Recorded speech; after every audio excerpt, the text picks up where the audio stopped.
Hi, this is Ruth Pierce, and I like to talk about relationships, and like to talk about making my relationships better and also other people's relationships better and healthier. So that's what this is all about. Right now in our book club, we're going through Stephen Covey's 7 Habits of Highly Effective People. And this is the second session where we're talking about the introduction to public victories. It's very important to go through the private victory section first, where you talk about being proactive and claiming what you want, what principles you want for your life. And then begin with the end in mind. Where do you want to end up? What do you want to be known for? And then the third one was be put first things first, is how he says it. So prioritize what needs to be done in your life to end up where you want to be. Now, this introduction to the public has a lot of neat stuff in it, and it's very good. Some's going to be a review of the last session because I think it bears repeating, but then we're going to take it deeper. The first thing that he does talk about, and this was mentioned in the first section of the book some, but we're going to really focus on it here. And that is the difference between being dependent on a relationship, being independent, or being interdependent. And dependent on a relationship is just what it sounds like. You basically are a slave to that person because you are so dependent on them, at least in one area. It's not healthy. And so what you do when you leave that, you leave it and become independent, where you know you can thrive, not just survive, but thrive on your own, and you'll be okay. Now, everyone, and I point fingers back at me when I say this, but everyone, when they leave dependency and go to independency, being independent, we can come across too hard, it's my way or the highway. We've got to learn to moderate that a little bit, get it not quite so strong. And that's just, you'll get there. You honestly will. But the more you know who you are and what principles you want in your life, you will become independent. Now, principles is what Stephen Covey uses, and it's a very good word. I want to give you another word to think about, what your beliefs are. What do you believe about yourself? What do you believe about others and how they want you to be in their life? What do you believe about where you work, the organization, your coworkers? What do you believe about the world at large? All of these things play in. And the more you can determine your own beliefs and be strong in them, that they're what you want them to be, then you're going to be a stronger, independent person. And I mean that in a good way. Because you're not going to come across as it's my way or the highway. You're going to come across as this is who I am, this is what I believe, but I also want to know who you are, what you believe, and how can we work together. This takes time. It doesn't happen overnight. We're all on a continuum, but it's all good. Now, we got to go to interdependency because that's the third one we want to talk about. Interdependency is where you have two independent people. You can't have interdependency without two independent people. And we both know that we can thrive on our own, but we also recognize that life is better if we go with someone. It's more fun,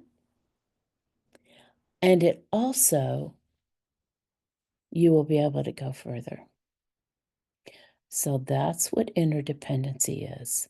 In a nutshell, that's where these 3 habits of public victory is planning to take us. So, not kind of as a quick review of that one, the other big topic in this introduction was the emotional bank account. I'm going to read you this statement that's from the book because it's so clear. An emotional bank account is a metaphor that describes the amount of trust that has been built up in a relationship. Another way of saying it is the amount of safeness you have with another human being, that they're going to watch out for your best interest. Now, we have emotional bank accounts with other people, lots of other people. It's not just one. It's in our personal relationships, and it's also in our professional relationships. I have an emotional bank account with you where I'm making deposits and withdrawals, and you have one with me where you're making deposits and withdrawals.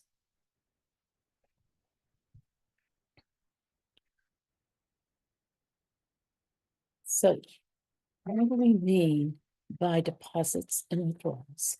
It's just like with the bank account, where you put money in or you take money out. And we'll go into a little bit deeper on some of these deposits as we go through this session. But when I treat you fairly, when I treat you nicely, when I do commitments, when I do things that you like, that build up your sense of being, those are deposits. When I prioritize your best interest, that's a deposit. Withdrawals are when I don't do what I've told you I was going to do, or maybe I backstab you. Maybe I don't treat you with kindness or courtesy. Those are withdrawals. And just like a money bank account, the more reserve we have in there, we don't have to worry about bouncing or going in the red. You can write that check and know there's money in their bank. Or if you have a little balance, just a tiny balance, you have to be extremely careful on what checks you write. Now, your emotional bank account is the same way. If I've got a big reserve in your emotional bank account with me, then the occasional mistake I make, there's going to be enough reserve to handle it. It's still a withdrawal, but there's enough to handle it. If you've got a low, or if I have a low account balance with you, I'm walking on minefields. And I have to be careful of everything I say, because every withdrawal to take me in the red or bounce a check. Our most constant relationships require our most constant deposits. Now, these are some things that he talked about here. They're all good. When you're talking deposits, you have to understand the person.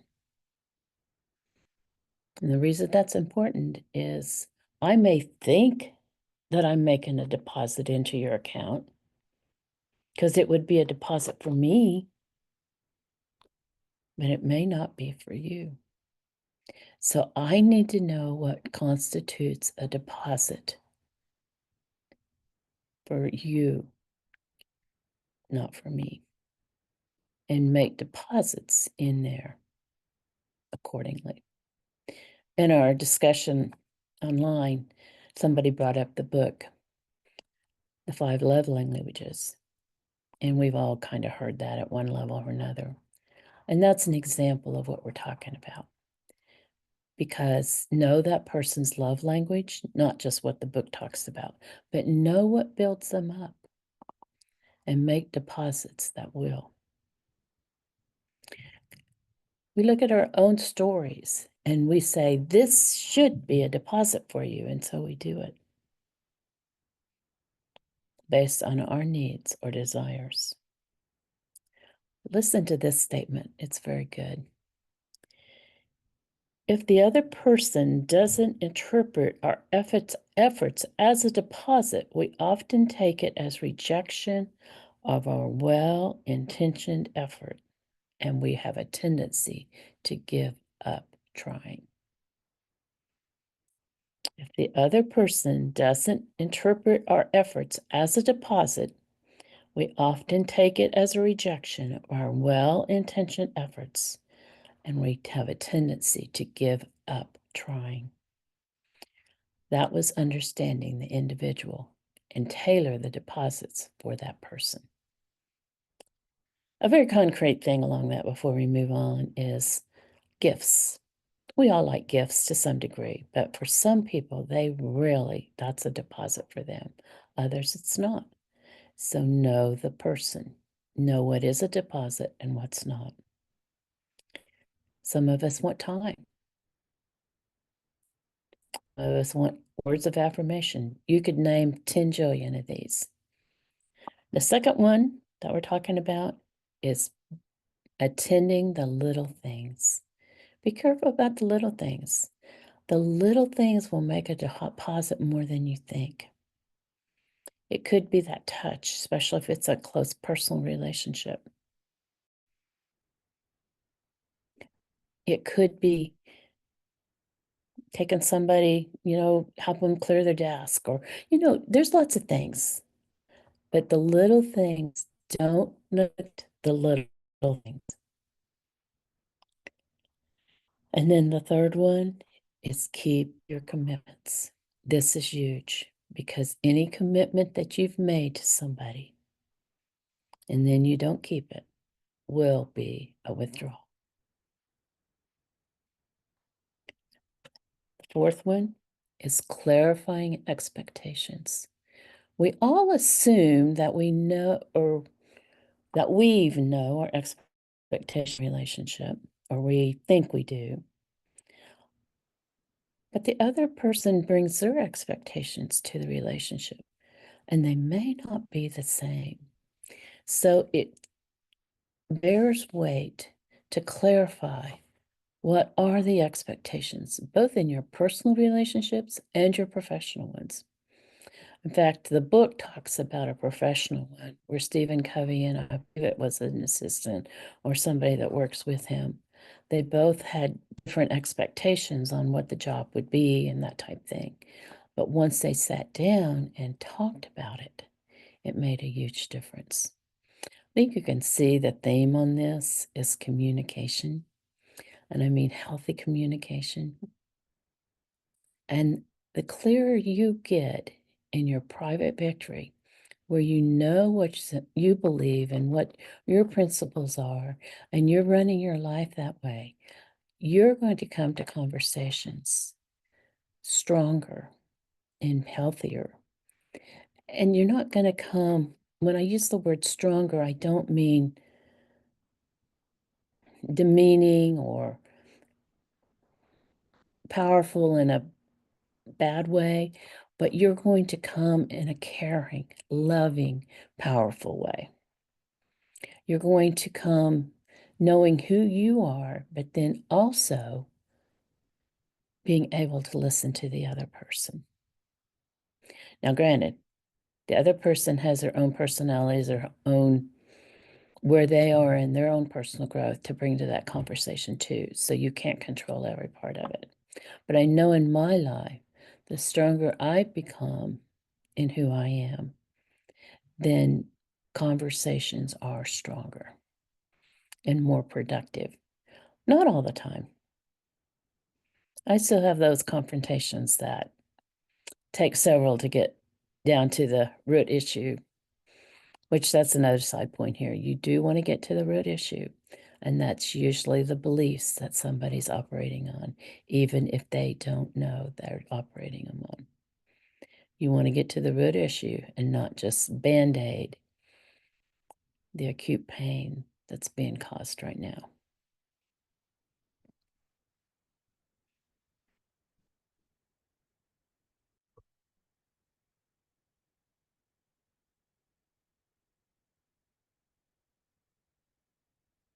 This is another big one, and it's showing personal integrity. I think this is a little bit deeper subject, a little bit harder one, but I'm going to read you a few of my bullet points that I wrote down on this one. Integrity includes but goes beyond honesty. Honesty is telling the truth, conforming our words to reality. Integrity is conforming reality to our words, keeping promises and fulfilling expectations. Integrity is conforming reality to our words, keeping promises and fulfilling expectations. And this goes on to what we were talking about just a little bit ago. People may not at first appreciate the honest confrontational experiences that integrity may generate. Confrontation takes courage, and many would prefer to take the course of least resistance, hiding it under the rug, or maybe belittling, which gets into that passive aggressiveness, criticizing, betraying confidences, or entering into gossip. But integrity confrontation meets it head on and doesn't go into those negative behaviors. But in the long run, people will trust and respect you if you are honest and open and kind with them. If you care enough to confront. This is also really good. The key to the 99 is the one that is testing the patience and good humor of the many. It is the love and discipline of one person that communicates love for the others. It is how you treat the one that reveals how you regard the 99, because everyone is ultimately a one. Integrity means avoiding any communication that is deceptive.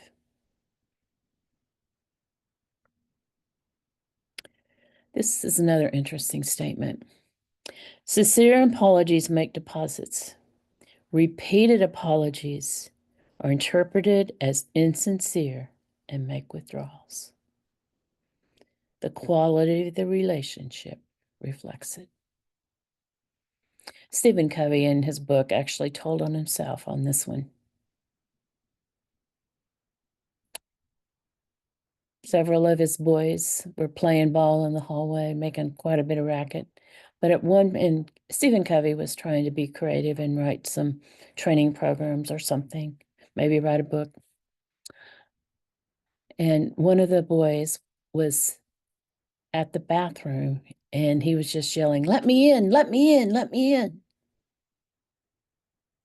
So Stephen Covey went out there and really belittled him and got on to him about how it was really hard to work with all that noise going on, and sent him to his room. And then he went in and he tried talking to his son. And that's when he got the story that the son was wanting in the bathroom. His sister had the door shut because another brother had got hurt playing ball and he needed in there to get supplies to stop the blood that was going in. And of course, Stephen Covey understood then, so he was apologizing. And he says, "I'm sorry, I didn't know." And the son said, "Basically, I don't accept your apology because the same thing happened last week and the week before and the week before." So it was insincere. It wasn't changing behavior. Now, I'm sure they ultimately worked it out, but that's what we mean by repeated apologies for the same situation are going to be withdrawals. It's one thing to make a mistake and another thing not to admit it. So if you make a mistake, admit it, and that'll eliminate or it will at least modify the withdrawal. And if you take ownership of it, a lot of times that will change it into a deposit, unless it's something that has happened time and time again. We have one more subject that I want to go through, and it's a pretty deep one, so stay with me here. Has to do with loving unconditionally. When we truly love others without condition, without strings, we help them feel secure, safe, validated, and affirmed in their essential worth, identity, and integrity. And in the process, their natural growth process is encouraged. We give them the freedom to act on their own inner motivations rather than react to our conditions and limitations. We give them the freedom to act on their, This does not mean that we become permissive or soft. That is a massive withdrawal in the emotional bank account. We are to counsel, plead, set limits and consequences, but we love anyway. So love unconditionally and let that person have the space to grow. Now set the boundaries if you need to. Tell them what you need, but love unconditionally.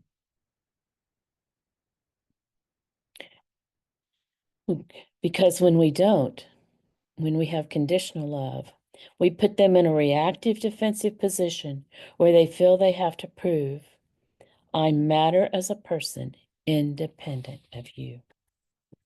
And that's not a good place that any of us want to be, is it?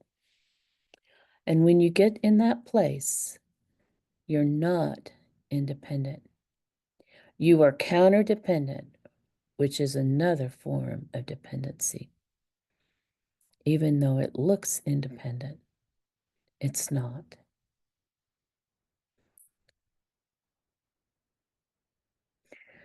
What they're doing is they're becoming reactive, more concerned about defending their rights and producing evidence of their individuality than they are about proactively listening to honoring their own motivations.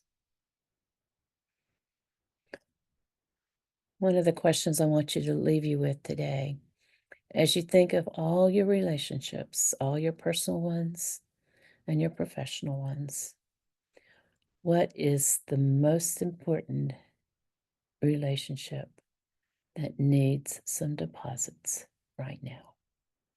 And what would those deposits look like? And with that, I'll say goodbye.